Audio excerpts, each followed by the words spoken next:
शेकडो किलोमीटर पायी चालत आपल्या सावळ्या विठ्ठलाला भेटण्याची आस लागलेल्या वारकऱ्यांसाठी आषाढी एकादशीचा दिवस म्हणजे स्वर्गीय सुखाचा आनंद देणारा दिवस. या आषाढी एकादशीच्या निमित्तानं राज्यभरातून आलेल्या दिंड्या पंढरीत विसावतात. याच वारी परंपरेचं प्रतीक म्हणून आषाढी एकादशीनिमित्त कोल्हापूर शहर आणि जिल्ह्यातील शाळांमधून विद्यार्थ्यांच्या सहभागातून दिंडी सोहळ्याचं आयोजन करण्यात येतं. आज शहरातील धोत्री गल्ली परिसरातील डॉक्टर डी.वाय. पाटील प्रतिष्ठान संचलित मास्टर दीनानाथ विद्या मंदिराच्या वतीनं दिंडी सोहळा आयोजित करण्यात आला होता. पालक शिवराज राबाडे यांच्या हस्ते श्रीफळ वाढवून या वारकरी दिंडीचं उद्घाटन झालं. दर्शन काकडे आणि आमेन गायकवाड हे श्री विठ्ठलाची तर समृद्धी पाटील ही रुक्मिणीची वेशभूषा परिधान करून दिंडीत सहभागी झाली होती. शाळेतील सर्व विद्यार्थी वारकऱ्यांच्या वेशभूषेत दिंडीत सहभागी झाल्यानं सर्वांना वारीत सहभागी झाल्याचाच भास होत होता. हा दिंडी सोहळा गंगावेश चौकात आल्यानंतर इथं रिंगण सोहळा पार पडला. इथं विद्यार्थ्यांनी लाठीकाठी, फुगडी, लेझीम सादर करत वारीचा आनंद लुटला. महिला पालकांनाही फुगडीवर फेर धरण्याचा मोह अनावर झाल्याचं दिसून आलं.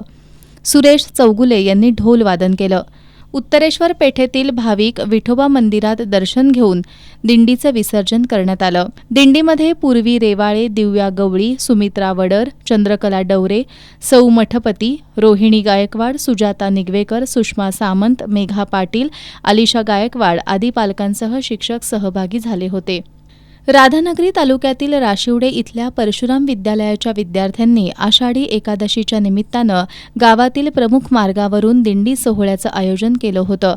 मुख्याध्यापक कुंडलिक हातकर आणि शाळा व्यवस्थापन समितीचे अध्यक्ष सागर चौगले यांच्या हस्ते पालखी पूजन करून दिंडी सोहळा सुरू झाला. शाळेचे 283हून अधिक विद्यार्थी या सोहळ्यात सहभागी झाले होते.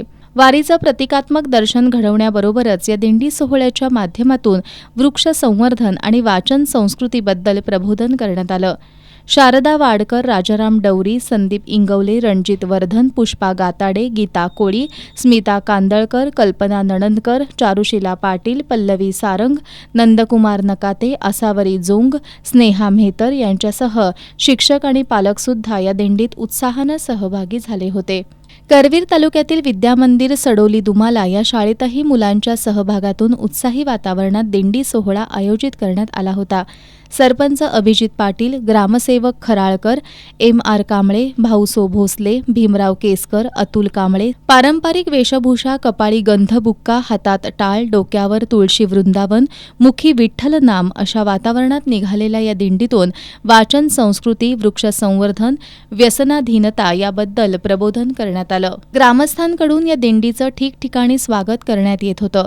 गावातील मध्यवर्ती ठिकाणी रिंगण सोहळा पार पडला. यामध्ये दिंडीत सहभागी विद्यार्थ्यांनी फुगडीवर फेर धरला. यावेळी भक्तिगीतं सादर करण्यात आली.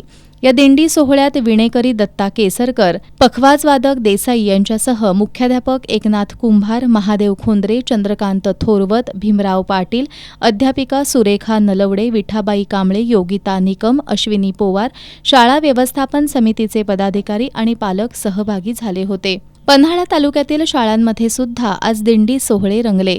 विद्यार्थी पारंपरिक वेशभूषा परिधान करून या दिंड्यांमध्ये उत्साहानं सहभागी झाले होते. गावागावांमध्ये मुलांच्या सहभागातून निघालेल्या या दिंड्यांमुळे वातावरण भक्तिमय बनलं होतं. इचलकरंजी शहरातील मयूर शिक्षण संस्था संचलित डॉक्टर पद्मावती पाटील विद्यामंदिर आणि बालमंदिराला 35 वर्षांची दिंडी सोहळ्याची परंपरा आहे. ही परंपरा कायम ठेवत आज सुद्धा विठू नामाचा गजर करत दिंडी सोहळ्याचं आयोजन करण्यात आलं होतं. संस्थापक doctor Padmavati Patil, secretary doctor Ratnakar Patil यांच्या हस्ते पालखी पूजन करून दिंडीची सुरुवात करण्यात आली. शाळेपासून सुरू झालेली दिंडी शहराच्या प्रमुख मार्गांवरून फिरून थोरात चौक इथल्या विठ्ठल मंदिराजवळ आल्यानंतर या दिंडीची सांगता झाली.